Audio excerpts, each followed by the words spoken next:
There's also some speculation that remember 5-year-old Liam who was taken by ICE and then with his father, and then they both was later returned back home. Well, there is some speculation that perhaps Bad Bunny handed over his Grammy to them. And so here, let's watch this short clip. Bad Bunny's halftime show certainly got a lot of attention across the nation, including a viral moment in which the Puerto Rican rapper handed his Grammy to a young boy saying, "Cree siempre en ti," or always believe in yourself. Many people online were convinced the kiddo was actually 5-year-old Liam Conejo Ramos, who was infamously detained by ICE with his dad in Minneapolis on January 20th before being released earlier this month. The image of Liam wearing a blue bunny hat and a Spider-Man backpack while he was being taken by federal immigration agents sparked a firestorm of backlash over the Trump administration's crackdown and immediate calls for his release. While Bad Bunny has been critical of the US government's use of ICE, it turned out the boy in his Super Bowl performance was not actually Liam. The claim that it was him was debunked by a publicist for Bad Bunny and a representative for the Conejo Ramos family, according to NPR. The real boy in question was actually a child actor and model named Lincoln Fox, according to his Instagram account, where he posted a clip of the moment along with the caption, "I'll remember this day forever, at Bad Bunny PR. It was my truest honor." Nevertheless, President Trump has slammed Bad Bunny's Spanish-language performance as an affront to the greatness of America. The Super Bowl halftime show is absolutely terrible, one of the worst ever. It makes no sense. It's an affront to the greatness of America and doesn't represent our standards of success, creativity, or excellence. Trump wrote in a lengthy Truth Social post minutes after the show concluded Sunday night. Nobody understands a word this guy is saying, and the dancing is disgusting, especially for young children that are watching from throughout the USA and all over the world. This show is just a slap in the face to our country, Trump continued. Bad Bunny's performance featured a swath of references to the Grammy Award-winning artist's home, transplanting the island nation's natural beauty smack in the center of Levi Stadium.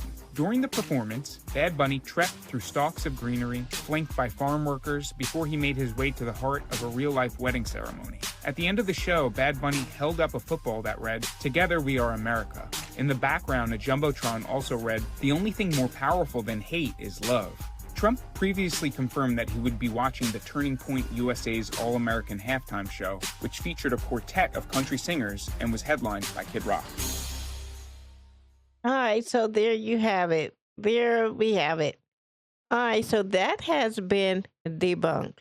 That was not 5-year-old Liam. Okay, so we can put that to rest. All right, so I will see you in a few minutes here.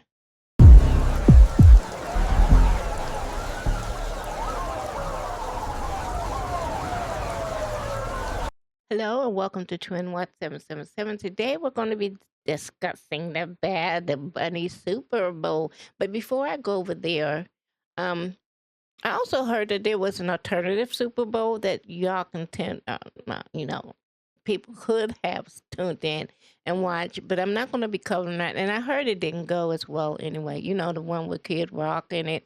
So, but before we get into the Bad Bunny Super Bowl, we're going to get into why there was like so much controversy in it because Trump claimed that Bad Bunny was not an American citizen, and so therefore he should not have been performing at an American game, the Super Bowl. Okay, so I googled and it said that yes, Bad Bunny is a U.S. citizen. He was born Benito Antonio Martinez Ocasio. Why do they have such long names? In Puerto Rico, which is a U.S. territory. According to the Jones-Stafford Act of 1917, all residents of Puerto Rico born after this date are automatically granted U.S. citizenship. Therefore, Bad Bunny holds U.S. citizenship by birthright, just like all Puerto Ricans do. All right, so now, okay, that just blew Trump's claim out the water. So I'm going to switch over here and we're going to watch some slides of that was taken of Bad Bunny halftime show. And I heard it was a big success. So we're going to be watching this slide. And then after the slides, we're going to be watching a video discussing the why the Super Bowl was halftime show was such an success. So where am I? Okay, so here we are. This is the first photo here, and here on Sunday, which I already said, is Bad Bunny took the stage at Levi Stadium for the Super Bowl 60 halftime show. The show was full of nods to Puerto Rico and included subtle political and cultural statements. Bad Bunny, born Bonito Antonio Martinez Ocasio, he wore a white Zorra football jersey emblazoned with his last name Ocasio and the number 64. And so some people said there's widespread online speculation about its meaning, and with theories ranging from personal and musical references to Hurricane Maria, but we don't have any definite explanation for that. All right, so his halftime show features several celebrities, cameos from the likes of Lady Gaga, Ricky Martin, Pedro Pascal, Cardi B, Karol G, Jessica Alba, and Mike Miko. And Lady Gaga, she appeared in a blue dress and sang a salsa rendition of her chart-topping hit, Die with a Smile, while fellow Puerto Rican native Ricky Martin took the stage to perform Bad Bunny's Lo Que Pasa at Hawaii. All right. Okay. And then here's another one. Maria Antonio Kay, known as Tonita. Also, she made a cameo, brief appearing on stage to Bad Bunny. She handed Bad Bunny a drink. Okay, so the next uh, photo, and this is a couple featured in Bad Bunny's performance. They actually got married during the set. Oh wow. Okay, the outlet said the couple had originally invited Bad Bunny to their wedding. Instead, the singer invited them to get married during his show. Oh wow, that's nice. Okay, now in this photo here, he went on. Oh wait a minute, I'm missing something here. Okay, now toward the end of his performance, Bad Bunny switched to English and said, God bless America. He went on to list countries from South America up to North America as dancers walked behind him holding the respective flags. He finished with the United States and Canada. He then closed his performance by holding up a football with the words, Together we are America, and spiking it on the field. Okay, now in this here photo, during his performance of El Apagón, a song whose title translates to the power outage, Bad Bunny leaned into the track's themes about the frequent blackouts in Puerto Rico. All right, so that's what this image represents there. In this image here, Bad Bunny brought Puerto Rico to Levi Stadium by covering the stage in greenery inspired by Vega Baja, where he grew up. And then in another stadium, that kind of lush landscape would typically be created by wooden carts of plants propped onto the field. Okay. So that is what I was wondering what that represented there. Okay. Now, in this here clip, it features several cultural symbols of Puerto Rico, including sugarcane fields, a paruk stand, and a casita. So that is what this image represents there. And this image here, fireworks lit up the sky to mark the end of Bad Bunny's halftime performance. A stadium screen displayed the message, the only thing more powerful than hate is love. And I totally concur with that. Yes, I do. Okay, so now we then covered that. Now we are going to go over here and look at a review, if I can pull it up on my screen here.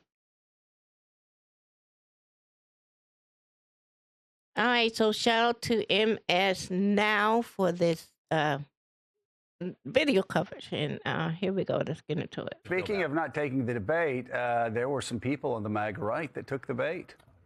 Well, 133 million people, Rev, watched Bad Bunny go out and just completely own the field, the stage, the country, the world. Lady Gaga comes in. This was a pretty extraordinary statement. Ricky Martin, it was 133 million people watching this instead of alternative programming where they had a guy performing who, of course, throughout his career has preached the glories of, and Franklin Graham, I guess, likes this because he said it was a God and country thing, but a guy who has preached the glories of having sex with underage girls and setting up escort services atop the Four Seasons, cowboy. But here, Bad Bunny came out, and Rev, there we go. Young ladies, I like them underage, see? Some say that's statutory, Kid Rock. Enjoying, there's Franklin Graham underneath. You know, the false, the self-righteousness, the posing, that's all a sham, all Hold on. I'm going to go back. There we go.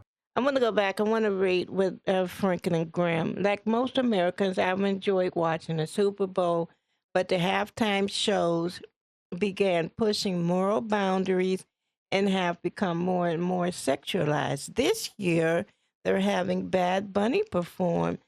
The at NFL leadership is pushing a sexualized, oh, that caption's out the way, sexualized agenda. Thank you at Turning Point USA and more. I'm not on X right now, so I can't go over and read the rest of that. Young ladies, I like them underage, see?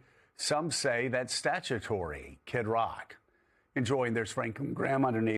And I think that the rest of that statement, some say that's statutory, and then he said something to the effect, but it's mandatory or something, that, you know, the end of that statement there. I'm not a Kid Rock fan. I never, ever listened to any of his music, so I'm not familiar with him at all. Yeah. Except I think, didn't he go with Pamela Anderson, or wasn't he married to her or something? That's about as far as my knowledge of Kid Rock. If that is even true, I'm not even sure of that. The false, the self-righteousness, the posing, that's all a sham, all in defense of a corrupt regime, and an immoral, corrupt regime. And the people in that regime, it seems a lot of them members of the Epstein class, either members of the Epstein class, as John Ossoff said this weekend, or defenders of the Epstein class and protectors of the Epstein class and protectors of the Epstein files. And that's who Franklin Graham is getting self-righteous for? Yeah, clearly you have the defenders there, the people that want to look the other way, they want to.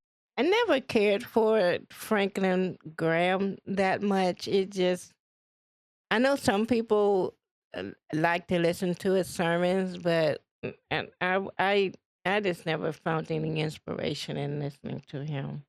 Turn the other page, yet they want to hold up the moral standard to everyone else. And I think that it just shows who they are. I mean, you have a prayer breakfast, which is traditional and bipartisan.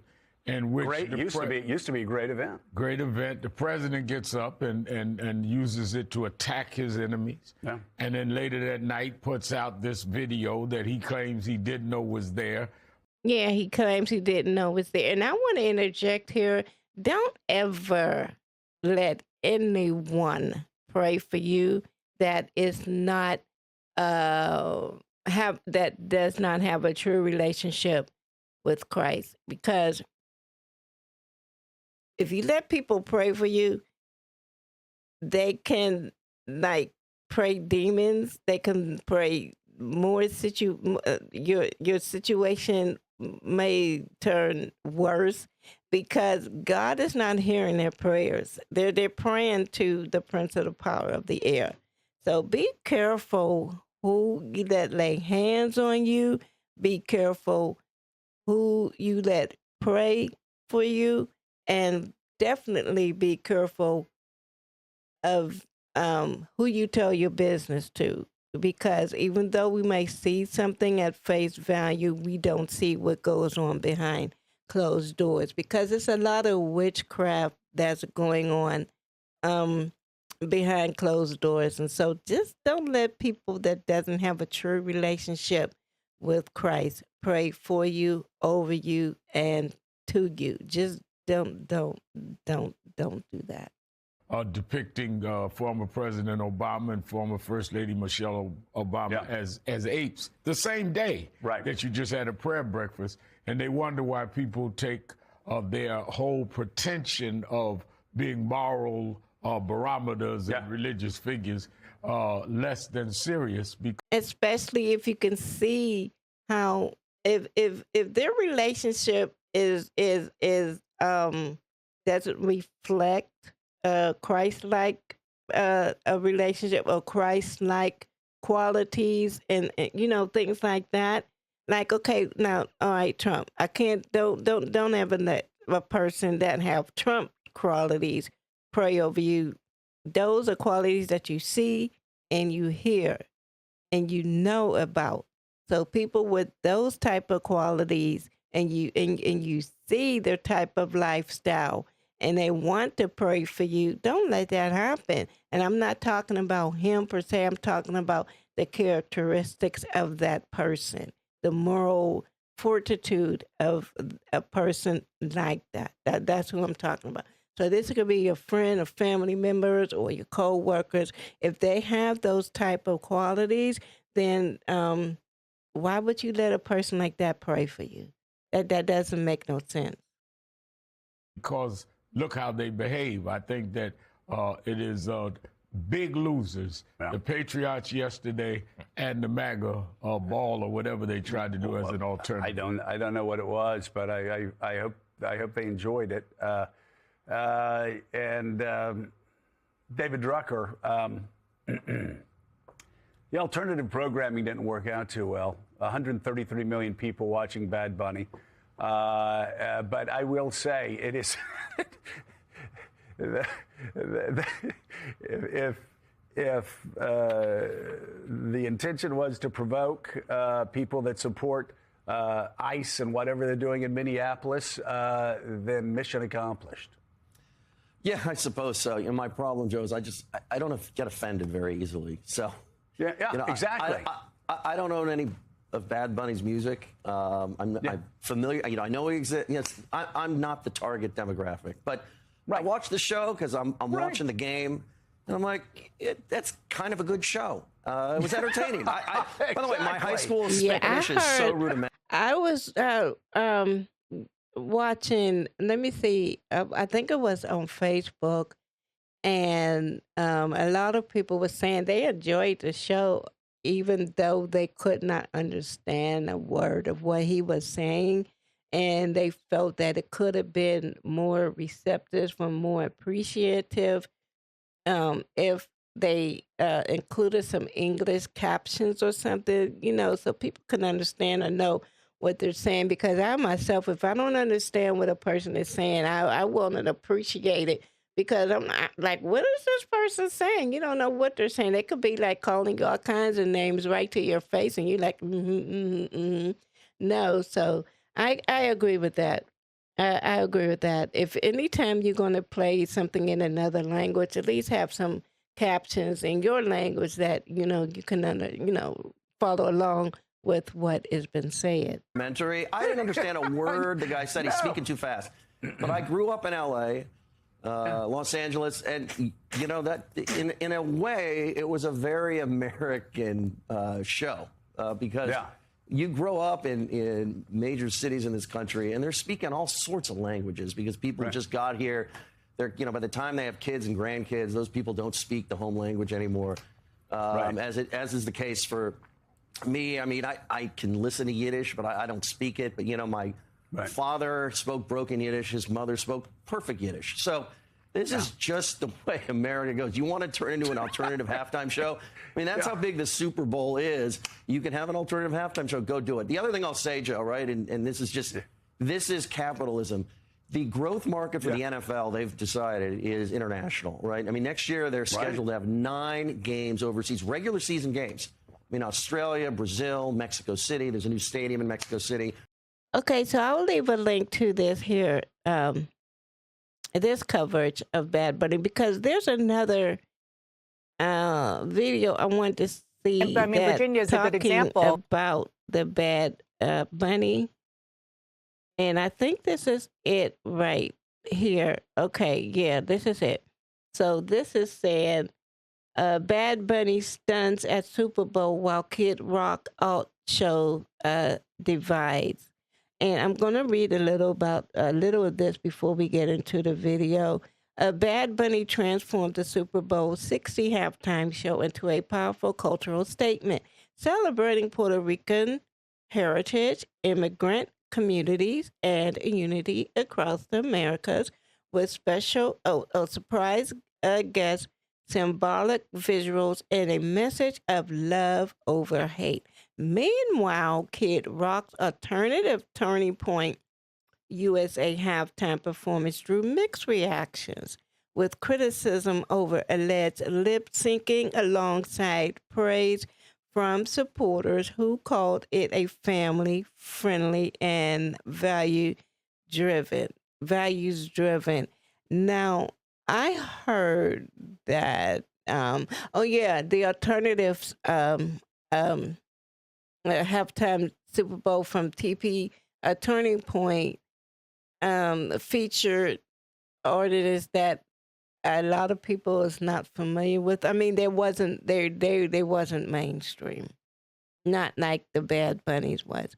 So Bad Bunny's Super Bowl halftime show, because this wasn't just a performance, it was a statement. Bad Bunny completely took over Super Bowl 60's halftime show at the Levi's Stadium in Santa Clara, and he did it with surprise guests, powerful visuals, and this love letter to every culture that makes up America. And on the other hand, Kid Rock headlined Turning Point USA's alternative Super Bowl halftime performance, which has received some mixed reviews across the board. First of all, the guests at Bad Bunny's show. Lady Gaga came out of nowhere to perform Die With a Smile, and then Ricky Martin joined him on stage too. It was casually iconic. And it didn't stop there. Cardi B, Karol G, Pedro Pascal, Alex Earle, Jessica Alba, they were all on stage dancing alongside Bad Bunny. It was a moment. He performed his biggest hits surrounded by dancers in all white, proudly celebrating Puerto Rican heritage and culture. And the stage literally transformed into this Puerto Rican streetscape with palm trees, food vendors. It was the whole vibe. Then, all of a sudden, there's this wedding mid-show. It symbolised generational unity, and reports say that it was actually a real ceremony. Super Bowl halftime wedding was not on my bingo card this year, but how epic. One of the most powerful moments was Bad Bunny waving the Puerto Rican flag and holding up a football that said, "Together we are America." Inside the stadium, screens repeated his Grammy message, "The only thing more powerful than hate is love." Towards the end, Bad Bunny climbed an electrical pole, which people are saying is a direct nod to Puerto Rico's power outages and the government's response to natural disasters. Then he closed the show by naming countries across the Americas, while performers carried the flags behind him, honouring immigrant communities across the US. This was Bad Bunny's only US performance during his world tour, fresh off winning Album of the Year at the 2026 Grammys. He's previously said that he's avoiding US shows due to concerns about ICE raids,